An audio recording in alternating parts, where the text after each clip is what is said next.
اعوذ باللہ من الشیطان الرجیم، بسم اللہ الرحمن الرحیم۔ معزز خواتین و حضرات، آج گوشہ کمال کی نشست نمبر 139 یعنی 139 میں ہم آپ کی خدمت میں ایک بار پھر حاضر ہیں۔ آج کا ہمارا موضوع ہے کراچی پر کے الیکٹرک کا عذاب۔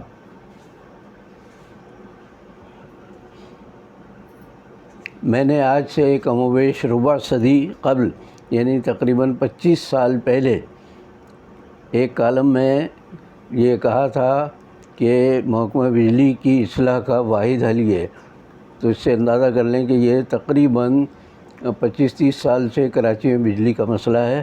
تو میں نے حل یہ بتایا تھا کہ بجلی کے جتنے نااہل حکام ہیں اور ان کے سرپرست ہیں، چاہے وہ سیاسی ہوں یا سرکاری ہوں یا کوئی بھی ہوں، ان سب کو بجلی کی کرسیوں پر بٹھا کر بس بٹن دبا دیا جائے۔ چند حکام سے نجات ملے گی اس قوم کو، تو آپ دیکھیں گے کہ بجلی کا جو نچلا عملہ ہے وہ از خود ٹھیک ہو جائے گا، اور نظام آپ دیکھتے ہیں کہ کتنی جلدی صحیح ہوتا۔ اصل مسئلہ یہ ہے کہ ہم سزائیں دیتے ہیں چھوٹے لوگوں کو۔ بڑے لوگوں کو اگر سزائیں دینے کا سلسلہ شروع ہو جائے، 2-4 کو پھانسی پہ لٹکا دیں کہیں سر عام، آپ دیکھیں کس طرح ماتحت حملے کے لوگ خود بخود ٹھیک ہونا شروع ہو جائیں گے۔ کہتے ہیں نا الناس علی دین ملوکہم، لوگ جو ہیں بادشاہوں کے طرز پر چلتے ہیں۔ بادشاہ خراب ہوں گے تو لوگ بھی خراب ہوں گے، ماتحت حملہ بھی خراب ہوگا۔ تو اس لیے میں نے آج سے 25 سال پہلے جو بات کہی تھی، اگر اس پر اس مشورے پر عمل شروع ہو جاتا تو زیادہ سے زیادہ 2-4 نااہل نہایت بے ایمان لٹیروں سے ہمیں نجات ملتی، اور بجلی کے عذاب سے پوری قوم کو سمجھ لیجیے کہ اس کو بھی نجات مل جاتی بجلی کے عذاب سے۔ تو اب مسئلہ یہ ہے کہ ہمارے یہاں جو ہے بجلی کا محکمہ الگ سے نہیں ہے کوئی، اس کے اوپر جو لوگ بیٹھے ہیں، ان کے اوپر جو لوگ بیٹھے ہوئے ہیں جو سرپرستی کر رہے ہیں، تو ان کی خرابی کی وجہ سے نیچے خرابی ہے۔ اگر وہ صحیح ہوں، اگر وہ دیانتدار ہوں، لٹیرے نہ ہوں، اور عوام کے دوست ہوں، عوام دشمن نہ ہوں، تو آپ دیکھیے کیسے صحیح نہیں ہوتا۔ ہمارے ملک میں کوئی شعبہ زندگی کا اس لیے اصلاح پذیر نہیں ہوتا کہ ہر ایک پر ایک سے ایک بڑا لٹیرا اور ڈاکو بیٹھا ہوا ہے۔ مجھے اچھی طرح یاد ہے، میں کراچی میں 1959 یعنی 59 سے آباد ہوں۔ اس وقت سے اور جب تک کے ایس سی تھی، اس زمانے میں بجلی کا جو محکمہ تھا، تو کے ایس سی کا انتظام اتنا اچھا تھا کہ مجھے یاد نہیں پڑتا کہ کبھی لوڈ شیڈنگ ہوتی ہو یا بجلی کی فلکچویشن یا کمی بیشی ہوتی ہو جس کی وجہ سے لوگوں کے گھر کے سارے برقیاتی تمام آلات خراب ہو جاتے ہوں، ایسا نہیں ہوتا۔ لیکن جس وقت کے ایس سی کو وابڈا کے حوالے کیا، وہ دن ہے اور آج کا دن ہے۔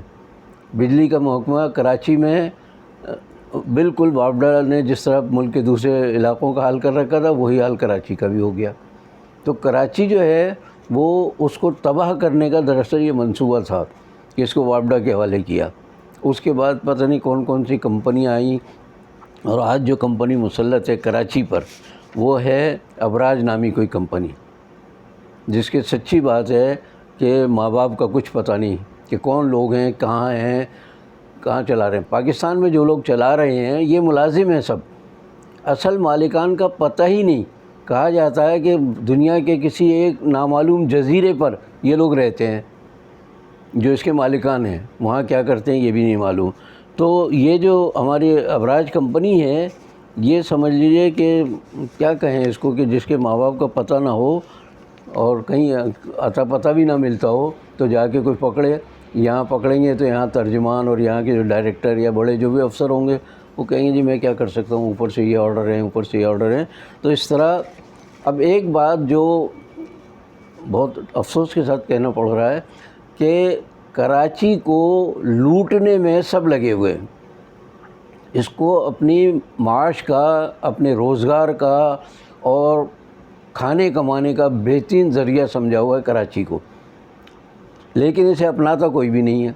جب اس کے مسائل حل کرنے کی بات ہو تو سندھ کا محکمہ کہہ دے گا جی فلاں ڈپارٹمنٹ فلاں محکمے کا کام ہے، یا وفاق کی ذمہ داری ہے، ہماری تو کوئی ذمہ داری نہیں ہے، وفاق کہے گا سندھ کی ذمہ داری ہے، پھر کے ڈی اے کے الیکٹرک اور واٹر اینڈ سیوریج بورڈ اور پتہ نہیں ٹیلی فون کا محکمہ، سارے محکمے الگ الگ، سب خود مختار ہیں یہ، تو مطلب حکومتوں کا ان پر کوئی بس نہیں چلتا۔ لیکن حکومت اور سیاسی اور سرکاری اداروں میں لوگ، سیاسی جماعتوں کے لوگ کے الیکٹرک میں حصے دار ہے، شراکت دار ہے، جنہیں پارٹنرز کہتے ہیں، وہ پارٹنر ہے، انہوں نے حصے لے رکھے ہیں اس کے اور منافع کمانے میں شامل ہیں، اسی لیے کہ الیکٹرک کو ساری سہولتیں دے رکھی ہیں۔ اس کو جو ہے آپ اندازہ کر لیجئے کہ اربوں روپے کی سبسڈی زر مبادلہ، زر تلافی جسے کہتے ہیں، وہ دیتے ہیں۔ وہ بھائی ایک تجارتی کمپنی ہے، لوٹ رہی ہے، پیسہ کما رہی ہے عوام سے، اور عوام کو اذیت اور تکلیف میں مبتلا کیے ہوئے، آپ اسے سبسڈی دیتے ہیں، نہیں جی اب خسارے میں جا رہی، چلیں اتنے کروڑ روپے اور دے دیتے ہیں، پھر اگلے سال پھر آتا ہے وہ روتے گاتے ہیں کہ جی ہمیں نقصان ہو رہا ہے، ہمیں اتنے، بھائی نقصان ہو رہا ہے تو آپ چلے جائیں، کیسے کاروباری لوگ ہیں آپ، اتنے عرصے سے نقصان پر نقصان ہو رہا ہے، حکومتوں سے جو ہمارے اپنے سرکاری خزانے میں جو پیسہ ہوتا ہے عوام کا پیسہ ہے، اس سے آپ سبسڈی لیے چلے جا رہے ہیں اور اس کے بعد جانے کا نام نہیں لیتے، مزید اذیتوں میں مبتلا کر رہے ہیں لوگوں کو۔ تو یہ تجارتی کمپنیاں ہیں، ان کو تو تجارت کے حساب سے کام کریں تو ٹھیک ہے، ورنہ ان کو گھر بھیج دیں۔ کیا ضرورت ہے کہ یہ بیٹھے رہیں اور لوٹتے رہیں اور آپ انہیں زر تلافی دیے چلے جائیں کہ جی آپ کو نقصان ہو، چلیے اتنے اربوں خربوں کا اب تک کراچی کے جو بجلی کے محکمے ہیں جو مختلف ناموں سے آئے کہ یہ اسی کے بعد ان سب کو پیسہ حکومت کے خزانے سے دیا جاتا رہا، اور یہ پیسہ میرا اور آپ کا ہے، کسی اور کا نہیں ہے، یہ اس پیسے سے اس کی مدد کر رہے ہیں جو ہمیں تکلیف پہنچا رہی ہے۔ یعنی تجارت کا ایک بنیادی اصول ہے، مثال کے طور پر یہ کتاب ہے، اس کی قیمت ہے فرض کر لیں 200 روپے، تو آپ 200 روپے اگر مارکیٹ ویلیو کے حساب سے بیچ رہے ہیں تو نفع ہو یا نقصان آپ ذمہ دار ہیں۔ آپ خراب کر کے کتاب کو نہیں دیں گے، اس کے ورق پھاڑ کے نہیں دیں گے تاکہ پڑھنے والے کو تکلیف ہو۔ تو کہنے کا مقصد یہ ہے کہ تجارت کے کچھ اصول ہوتے ہیں، اور یہ سارے تجارتی ادارے ہیں جو سرکاری سرپرستی میں اور سیاستدانوں کی سرپرستی میں مال کمائے چلے جا رہے ہیں۔ میں نے جیسے بتایا کہ کراچی کا معاملہ تو یہ ہے کہ وفاق اور سندھ ایک دوسرے پر الزام ڈالتے ہیں، پھر مقامی ادارے بھی۔ پھر ایک اور بات یہ ہے، آج کل دیکھ لیجیے کتنے عرصے سے لاک ڈاؤن چل رہا ہے، لاک ڈاؤن میں بڑے ایکٹیو ہیں ہماری پولیس کے اور دوسرے محکمے، لیکن لاک ڈاؤن کی وجہ سے بجلی کا خرچ کم ہو رہا ہے۔ یہ کہتے ہیں بجلی کی کھپت زیادہ ہے اور ہمارے پاس تیار کرنے کے وسائل کم ہیں، تو کھپت بھی کم ہو رہی ہے نا لاک ڈاؤن کی وجہ سے، اس کے باوجود بجلی کے بریک ڈاؤن میں کوئی کمی نہیں دیکھی جاتی، خاص طور سے کراچی میں۔ کراچی کے بارے میں ایک بات میں بتا دوں کہ یہاں چونکہ یہ سمجھا جاتا ہے وفاق اور سندھ کی حکومتوں کی جانب سے کہ یہ مہاجروں کا شہر ہے۔ بھائی مہاجر تو یہاں میرا خیال ہے اب تو 20-25% رہ گئے ہوں گے، باقی پورے ملک سے لوگ آ کر آباد ہوتے ہیں اور روزی کماتے ہیں۔ ہمیں خوشی ہے کہ پورے ملک کو کراچی جو ہے وہ سپورٹ کرتا ہے، ان کی مدد کرتا ہے، ان کی روزی کا ذریعہ فراہم کرتا ہے، لیکن روزی کا ذریعہ فراہم کرنے والے شہر کو وفاق اور صوبہ اور دیگر ادارے اگر یہ نگرانی کر کے اور سہولتیں پہنچائیں تو آپ دیکھیں یہ ملک کہاں سے کہاں پہنچتا ہے۔ کراچی کی ترقی سے میں صاف کہہ رہا ہوں کہ کراچی کی ترقی سے پورے ملک کی ترقی وابستہ ہے۔ اب آتے ہیں ہم، ترجمان صاحب فرماتے ہیں کہ الیکٹرک کے کہتے ہیں جی ہم بلا تعطل فراہمی جاری رکھے ہوئے ہیں بجلی کی۔ بھائی بلا تعطل ہے، لوڈ شیڈنگ سے 10-10 12-12 گھنٹے کی لوڈ شیڈنگ ہو رہی ہے بہت سے علاقوں میں، یہ کہتے ہیں بلا تعطل ہم جاری رکھے ہوئے ہیں۔ کہیں کہیں فالٹ ہوتا ہے، کہیں کوئی فنی خرابی ہوتی ہے تو اس کو ٹھیک کرنے میں ہمارا عملہ 24 گھنٹے لگا رہتا ہے۔ اب کتنے سال سے 24 گھنٹے آپ کا عملہ لگا ہوا ہے اور آج تک نظام صحیح ہونے کی بجائے خراب سے خراب تر ہوتا جا رہا ہے۔ پھر فرماتے ہیں وہ کہ کہتے ہیں بجلی کی چوری کی وجہ سے مسائل ہیں۔ بھائی یہ چوری کون کر رہا ہے؟ ظاہر ہے سرکاری نگرانی میں ہو رہا ہے سارا کام یہ، تو چوری کرنے والوں کو تو آپ پکڑ نہیں سکتے، اس کی سزا عوام کو دیتے ہیں۔ کہ جی فلاں جگہ سے اتنی نقصان ہوا ہے بجلی کا چوری کی وجہ سے، چور عیش کر رہے ہیں، اور جو پیسے دے رہے ہیں ہم جیسے لوگ پابندی سے بل دیتے ہیں تو ان کو آپ بجلی سے محروم کرتے ہیں۔ تو مطلب یہ ملک بنا ہی اس طرح ہے، یا اس پر مسلط جو لوگ ہوئے ہیں وہ اس طرح چلا رہے ہیں اس کو کہ چوروں کو، لٹیروں کو ساری سہولتیں حاصل ہیں، اور جو شریف لوگ ہیں، میں غریب اور شریف شہری کہتا ہوں میں، تو ہمیشہ غریب اور شریف شہری مارا جاتا ہے، اور چور لٹیرے آپ دیکھیں نا، لٹیرے لوٹ کے بھاگ گئے، ایک ہی بیان ہے ہمیشہ۔ تو یہاں بھی یہ ہے کہ چور جو ہے وہ چوری کر رہے ہیں، اس لیے ہم بجلی نہیں سپلائی کر سکتے۔ ہماری حکومت کہتی ہے لٹیرے لوٹ کے بھاگ گئے اور میں ان کو پکڑ کے لاؤں گا۔ وہ بھائی کب پکڑ کے لائیں گے؟ 2.5 پونے 3 سال ہو گئے ہیں آپ کو، وہ عیش کر رہے ہیں باہر، جو ملک میں ہیں لٹیرے وہ بھی عیش کر رہے ہیں، انہیں ساری سہولتیں حاصل ہیں۔ اور میں یہ بات برملا کہتا ہوں کہ عوام کو تکلیف میں مبتلا کر کے خواص کو بجلی کی فراہمی نہ صرف بلا تعطل بلکہ بے انتہا اور مفت دی جاتی ہے۔ بھائی انہیں وہ کون ہوتے ہیں مفت بجلی لینے والے؟ اور ہزاروں یونٹس، ہم تو اگر 200-300 یونٹ استعمال کر لیں تو ہمارا بجلی کا بل اتنا ہوتا ہے کہ برداشت سے باہر ہو جائے۔ ہزاروں یونٹس بجلی مفت اور بلا تعطل ان کو ملتی ہے۔ جب ان کو ساری چیزیں مل رہی ہیں تو وہ کیوں عوام کا خیال کریں گے؟ کیوں بجلی والوں کو پکڑیں گے؟ جبکہ ان کا حصہ بھی شامل ہے منافع میں بھی، اور دوسری طریقے سے بھی بھتہ جسے کہتے ہیں وہ ضرور وصول کرتے ہوں گے، ورنہ سوال ہی نہیں پیدا ہوتا کہ اتنے سال ہو گئے ایک بجلی کا نظام صحیح نہیں کر سکے، لوگ سڑکوں پہ پریشان ہیں راتوں کو۔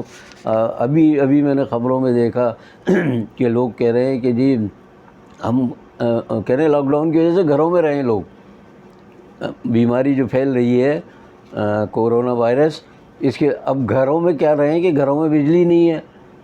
چھوٹے چھوٹے کابک نما فلیٹ ہیں کراچی میں زیادہ، ان فلیٹوں میں نہ ہوا کا گزر ہے نہ روشنی کا گزر ہے، اور کہہ رہے ہیں گھروں میں بند رہے ہیں آپ۔ پھر تھوڑا سا باہر نکل کے تازہ ہوا بھی نہیں کھاتے، 8 بجے کے بعد نکلنا بند کر دیا لوگوں کا۔ تو لوگ کریں کیا؟ بجلی نہیں ہے گھر میں تو حبس کے مارے مر کے اور باہر نکلیں تو پکڑ لیے جائیں گے۔ پولیس کی چاندی ہے، وہ پکڑتی ہے لوگوں کو اور اٹھا کے پھر لے جاتی ہے اور پیسے لے کے چھوڑتی ہے ان کو۔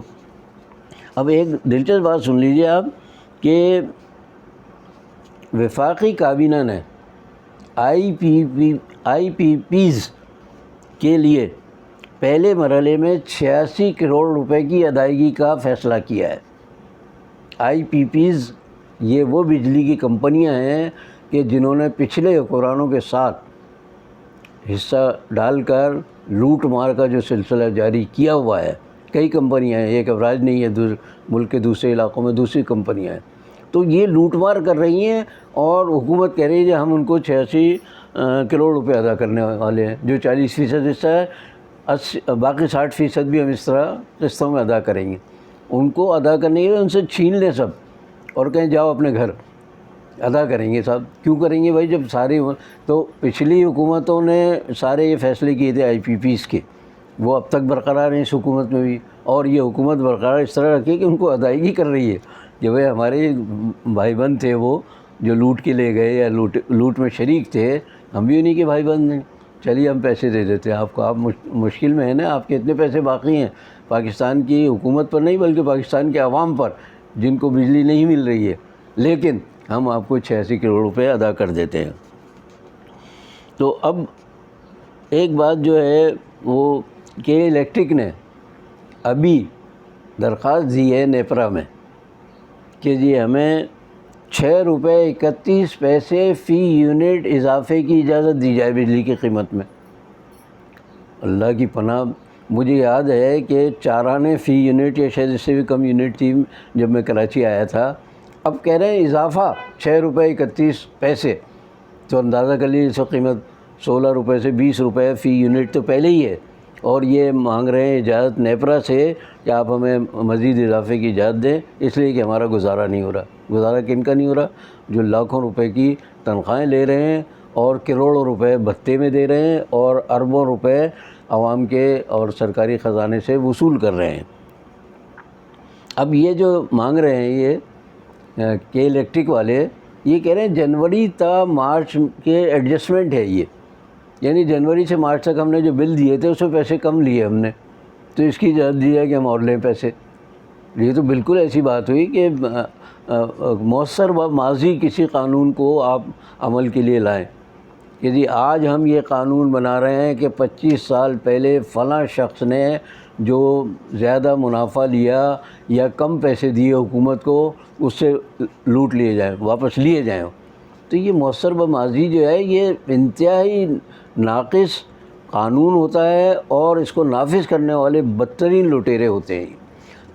تو اب بتائیے، جنوری سے مارچ، پھر اپریل سے پھر شروع ہوگا کہ یہ ایڈجسٹمنٹ، کس بات کا ایڈجسٹمنٹ؟ آپ پیسے پہلے ہی زیادہ لے چکے ہیں، اب مزید کی اجازت۔ اور نیپرا والے احسان کریں گے عوام پر کہ جی انہوں نے 6 روپے کی اجازت مانگی تھی تو ہم نے تو 2 روپے کی اجازت دی، ہم زیادہ اجازت نہیں دیتے۔ دیکھیے ہم نے احسان کیا عوام پر کہ ان پر زیادہ بوجھ نہیں پڑنے دیا۔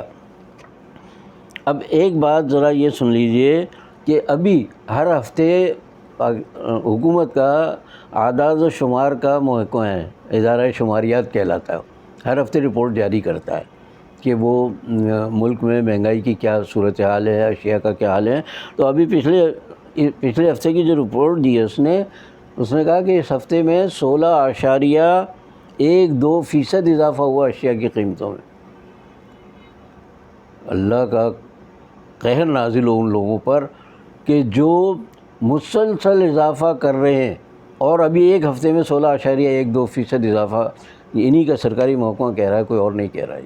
اور یہ کہہ رہے ہیں کہ ہم تو اب آ گئے ہیں، بالکل معیشت ہماری بالکل بحالی کے اس پر آ گئی ہے، اور اب ہم سہولتیں دیتے جا رہے ہیں۔ کیا کہتے ہیں، فرماتے ہیں ہمارے سربراہ مملکت، کہتے ہیں میں اب خوشخبریاں دیتا رہوں گا۔ پھر وہی گا آ گیا، خوشخبری نہیں دے رہا ہوں، میں دیتا رہوں گا، مطلب 2 سال جو میرے رہ گئے ہیں بس خوشخبریاں دوں گا، میں کروں گا کچھ بھی نہیں میں، آپ سب لوگ مطمئن۔ لیکن اب اس میں دیکھیے کہ اس ہفتے میں 20 اشیاء کی قیمتیں بڑھی ہیں۔ اب جن چیزوں کی قیمتیں بڑھی ہیں اس میں آلو، پیاز، ٹماٹر، تیل، گھی، دودھ، دہی وغیرہ، لہسن وغیرہ، یہ چیزیں جو روزمرہ ضرورت کی ہیں۔ اور اگر قیمتیں کم ہوئی ہیں تو کس چیز کی؟ مرغی جیسی چیزوں کی۔ مرغی کی قیمت کیوں کم ہوئی ہے سن لیجیے آپ، کہ مرغی کی بیماریوں کی بڑی خبریں آ رہی ہیں کہ مرغیوں میں بیماری پھیل رہی ہے ایک، جس کی وجہ سے بہت ناقص ہو گئی ہیں، وہ مضر صحت ہو گئی ہیں اور مر بھی رہی ہیں، اس لیے قیمتیں گری ہیں، ورنہ اگر یہ نہ ہوتا تو اس کی بھی قیمتیں کم نہیں ہوتی۔ کہتے ہیں چکن کے دام گر گئے صاحب، تو اور خوشخبریاں دیتا رہوں گا۔ اب کیا کریں، ان لوگوں کا کچھ سمجھ میں نہیں آتا کہ اس میں آخری ایک بات میں کہہ کے ختم کرتا ہوں آج کی گفتگو۔ کراچی الیکٹرک کے سلسلے میں صرف جماعت اسلامی جو ہے متحرک ہے، فعال ہے، وہ کوشش کر رہی ہے کہ الیکٹرک سے یا تو جان چھوٹے، لیکن میری نظر میں اسے جان چھوٹنے سے بھی کوئی فرق نہیں پڑے گا، کیونکہ چور کے بعد گراکٹ آئے گا کوئی نہ کوئی۔ تو کہنے کا مقصد یہ ہے کہ اگر حکومتی تحویل میں دے دیا تو جو حکومتی اداروں کا حال ہے وہ حال، یعنی سمجھے کہ الیکٹرک سے بھی زیادہ خراب ہو سکتا ہے۔ وہ کسی اور کمپنی کو دیں گے تو ظاہر ہے اپنی کوئی لاڈلی کمپنی ہوگی، وہ بھی کھائے گی کمائے گی، ان کو بھی حصہ دے گی وہ تو۔ لیکن بہرحال یہ کہہ سکتے ہیں پاکستان میں، کراچی میں صرف، اور پورے پاکستان میں صرف جماعت اسلامی ایک واحد جماعت ہے کہ جو کہ الیکٹرک کے خلاف مسلسل آواز بلند کیے ہوئے ہے اور کوشش کر رہی ہے۔ لیکن ان کی کوشش بھی عوامی دھرنوں اور اجلاس تک ہوتی ہے۔ جائیں ان کے دفتروں پہ جا کے اور کسی طرح ان کو پکڑ کے گھسیٹ کے باہر نکالیں جو اس کے انتظام کے ذمہ دار ہیں۔ اب آپ ذرا یہ دیکھ لیجئے کہ جو لوگ ان ساری چیزوں کے ذمہ دار ہیں، مہنگائی کم کرنے کے ذمہ دار ہیں، وہ کچھ کر نہیں رہے ہیں سوائے باتیں کرنے کے، کہ الیکٹرک والے بھی باتیں کر رہے ہیں۔ جی کچھ نہیں، تعطل ہے ہی نہیں سرے سے، یعنی ڈٹائی کی انتہا دیکھیے کہ کہیں بھی تعطل نہیں ہے بجلی کا۔ کہیں جو فنی خرابی، وہ فنی خرابی ہم پیدا کرتے ہیں۔ آپ اتنے سال ہو گئے قابض ہیں، مسلط ہیں ڈاکو کی طرح اس پر، کراچی کے بجلی کے نظام پر، اور آپ فنی خرابیاں روز ہو رہی ہیں، اور اتنی زیادہ ہو رہی ہیں کہ 12 گھنٹے تک بجلی غائب رہتی ہے۔ کبھی چوری کا بہانہ، کبھی فنی خرابی، نااہل ہیں آپ لوگ اور بدعنوان ہیں بے ایمان ہیں آپ لوگ، صاف کہا جائے تو آپ کو تو چلے جانا چاہیے، لیکن بھیجے کون؟ جو بھیجنے والے ہیں وہ آپ سے زیادہ شاید اور اونچے درجے کے لوگ ہیں وہ۔ تو میں جو ایک بات بتا رہا تھا آپ کو آخر میں، کہ جماعت اسلامی کے خیبر پختونخوا کے سینیٹر ہیں مشتاق احمد صاحب، انہوں نے کراچی میں بجلی کی بدترین صورتحال کا نوٹس لیا ہے اور وہاں آواز بلند کی ہے۔ آپ ذرا اندازہ کیے، کراچی کی عوامی نمائندگی کے جو دعوے دار ہیں وہ تو چپ بیٹھے ہیں، اس لیے کہ حکومت میں شامل ہیں، وہ کچھ نہیں بول رہے۔ جماعت اسلامی کا ایک آدمی جو خیبر پختونخوا سے تعلق رکھتا ہے وہ کہہ رہا ہے کہ یہاں جو ہے کہ الیکٹرک یہ بجلی کا محکمہ نہیں، ڈاکو ہے، یہ لفظ ڈاکو استعمال کیا ہے انہوں نے۔ تو انہوں نے یعنی کہنا چاہیے کہ آواز اٹھائی ہے کراچی کے لیے۔ اللہ کرے کہ کراچی کا نام لینے والے جو کراچی پر 1986 سے کہہ رہے ہیں کہ کراچی پر ہمارا حق ہے اور ہم دعوے دار ہیں، ہم یہاں کے نمائندے ہیں، خدا کرے کہ ان کا بھی ضمیر کبھی جاگے اور وہ دہشت گردی وغیرہ کے سارے معاملات اپنے ایک طرف ڈال کر اور کراچی کے عوام کے لیے کوئی واقعی خدمت کر کے دکھائیں۔ باقی بشرط زندگی باقی اس درخواست کے ساتھ کہ میرے اس پروگرام کو اگر آپ پسند کرتے ہوں تو اس کو لائک کریں، شیئر کریں اور میرے چینل کو سبسکرائب کریں۔